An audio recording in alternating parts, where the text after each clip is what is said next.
Hello students, good morning. Today we are in class of subject science.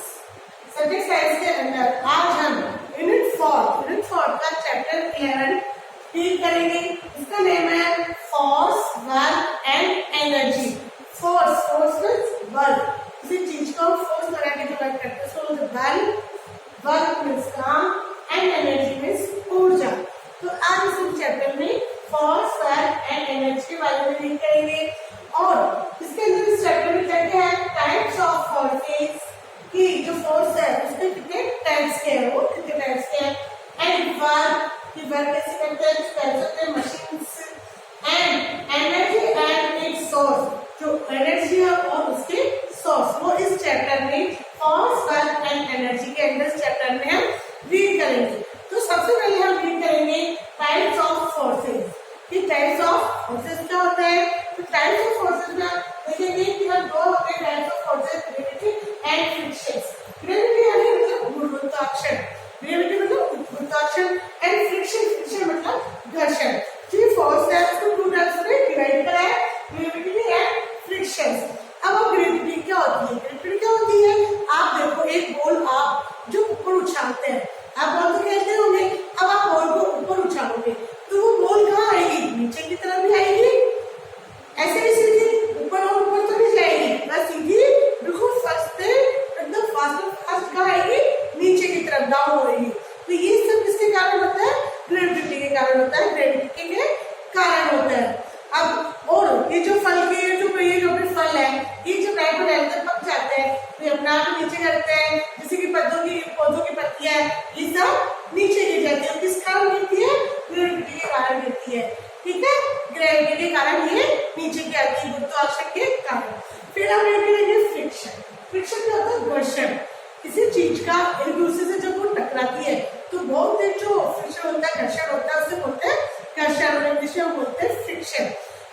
जब एक बोतल है उसको आप पुश करोगे चाबी के ऊपर तो क्या कितनी तेज आवाज आएगी, उसकी घर्षण की आवाज आती है, वो होता है फ्रिक्शन, उसको फ्रिक्शन बोलते हैं.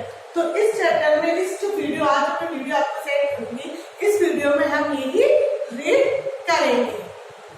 So will be start the chapter. Page number 122. ठीक है, ओपन करो आप अपनी बुक्स.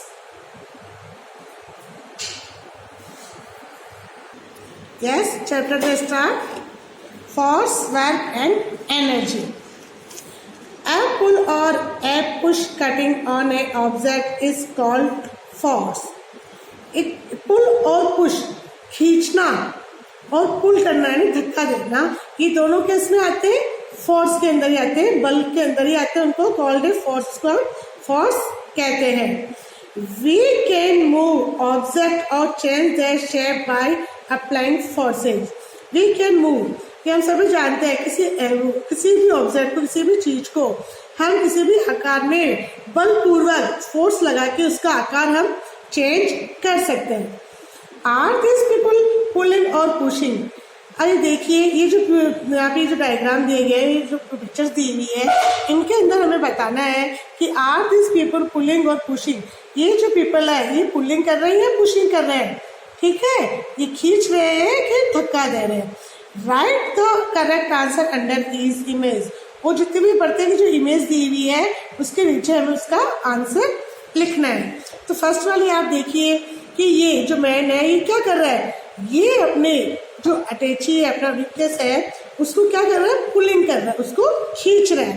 ठीक है, अब आप दूसरी वाले पिक देखिए, इसके अंदर ये बॉय है, ये गेट को क्या कर रहा है, पुलिंग कर रहा है, खींच रहा है ना, खोल रहा है, ओपन कर रहा है, तो उसके लिए क्या करेगा, वो खींच रहा है, तो इसका आंसर आएगा पुलिंग.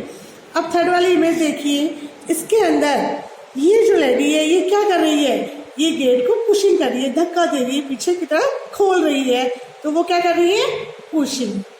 नेक्स्ट ये वाला आप देखिए पिक्चर, इसके अंदर ये सब्जी वाला, ठेले वाला, फ्रूट वाला, ये क्या कर रहा है, अपना जो ठेला है उसको क्या कर रहा है, पुलिंग थोड़ी कर रहा है, उसको पुशिंग कर रहा है, उसको धक्का दे रहा है.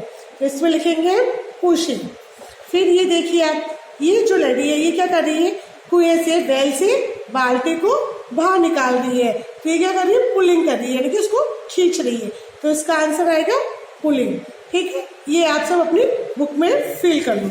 फिर है टाइप्स ऑफ फोर्सेस, कि जो फोर्सेस है वो कितने टाइप्स के होते हैं। अभी मैंने बताया भी था आपको, ग्रेविटी एंड फ्रिक्शन। तो force make use an object to stop और स्टार्ट। फोर्स के द्वारा किसी कारण किसी ऑब्जेक्ट को, किसी भी चीज को स्टॉप कर सकते हैं, यानी कि रोक सकते हैं और स्टार्ट कर सकते हैं। टू चेंज इस पोजिशन और direction for motion, to increase और डिक्रीज इट स्पीड्स, और to change the shape of the object. अभी बता रहे हैं कि जो टू चेंज इस पोजिशन और डायरेक्शन ऑफ मोशन, हम उस चीज को उसकी पोजीशन चेंज कर सकते हैं, उसकी डायरेक्शन में जो कहीं दूसरी चीज डायरेक्शन में जा रहा है और हम बल पूरा फोर्स लगा के उसका डायरेक्शन चेंज कर सकते हैं। इंक्रीज और डिक्रीज इन स्पीड, वो जो इसकी स्पीड है उसको भी बढ़ा भी सकते हैं और डिक्रीज में घटा भी सकते हैं। और to change the shape of the object, वो जो ऐसा ऑब्जेक्ट है, जो चीज है, उसका जो शेप होता है उसको हम फोर्स के द्वारा चेंज भी कर सकते हैं।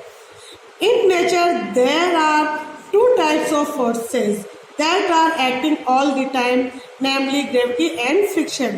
Nature, प्रकृति में, हमारे नेचर के अंदर दो टाइप्स के फोर्सेज होते हैं, टू टाइप्स के, जो कि ऑल टाइम हमारे साथ चलते हैं। नेमली उनका नाम है ग्रेविटी एंड फ्रिक्शन। ठीक है, ग्रेविटी यानी गुरुत्वाकर्षण। What happens when we throw a ball up into the air? आप देखते हो कि जब आप एक बॉल को हवा में फेंकते हो क्या होता है? इट फर्स्ट राइज अप, वह पहले तो ऊपर जाती है, and then seem to stop, फिर वो थोड़ा सा एक मिनट के लिए रुकती है, and then falls to the ground, और फिर वह नीचे आ जाती है, ग्राउंड में नीचे गिर जाती है। Why does it fall down? अब आप सोचोगे ऐसा क्यों होता है कि वह नीचे क्यों आ जाती है, नीचे क्यों गिर जाती है? Why does not it keep going up fast? कि वह ऊपर ही क्यों नहीं चली जाती है? ये अपने दिमाग में कभी आया होगा आप लोगों के कि जब हम बॉल फेंकते तो वो नीचे ही क्यों आती है और ऊपर क्यों नहीं जा सकती? This is because of the force of gravity, क्योंकि वह ग्रेविटी के कारण, गुरुत्वाकर्षण के कारण उसमें बल लगता है, तो इस कारण वह नीचे आती है। क्या है? Gravity. The forces that pull object downwards towards the centre of the earth is called gravity. जो फोर्स लगता है वह पुल ऑब्जेक्ट, उस चीज को downwards towards the centre of the earth, earth के हमारे जो सेंटर में, उसके जो केंद्र के अंदर, वह उसको नीचे की तरफ खींचता है। किसके कारण? उसी को ग्रेविटी कहते हैं, सोई गुरुत्वाकर्षण कहते हैं। When you throw a ball up, जब आप एक बॉल थ्रो करोगे ऊपर, you throw it with a lot of force, तो आप बड़ी ही उसके फोर्स के साथ, ताकत के साथ उसके ऊपर फिर फेंकते हो। More than the force is a gravity, और जो ये हमारी जो फोर्स है, जो है वो क्या है हमारी? वो ग्रेविटी है। So it rises as the ball moves up.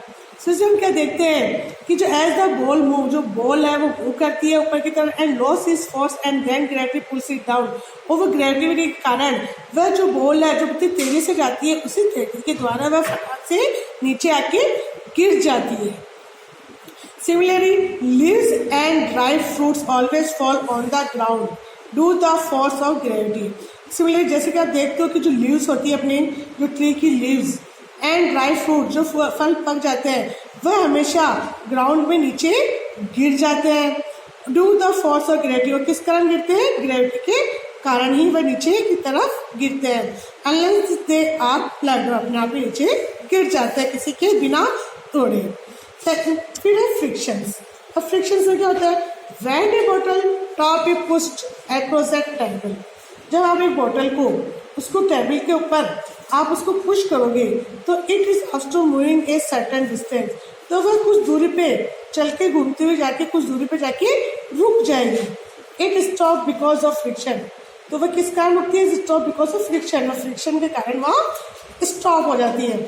The force that is a present when two objects are in a contact with each other and object the motion of one object एक्सर another is a called friction.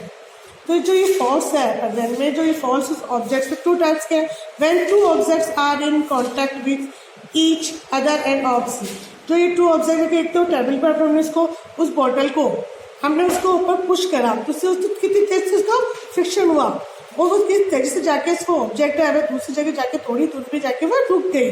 तो ये जो object motion is object another is a called friction, उसको हम another name से friction कहते हैं। Next, as a result the जैसे कि आप the moving object either slow down और स्टॉप मूविंग। हम जो कोई भी चीज़ ले लो आप उसको आप उस टेबल पे आप थ्रो करके फेंकोगे कुछ दूरी पे जाके स्टॉप हो जाएगी। If there is no friction, अगर वो फ्रिक्शन नहीं है, घर्षण नहीं है, anything that start moving will never stop, तो जो वो हम उसको स्टार्ट करते हैं किसी भी चीज़ को तो वो चल के अपने आप ही स्टॉप नहीं होगी। So force of friction is the instant, तो जो फ्रिक्शन है उसके लिए भी एक फोर्स की आवश्यकता है।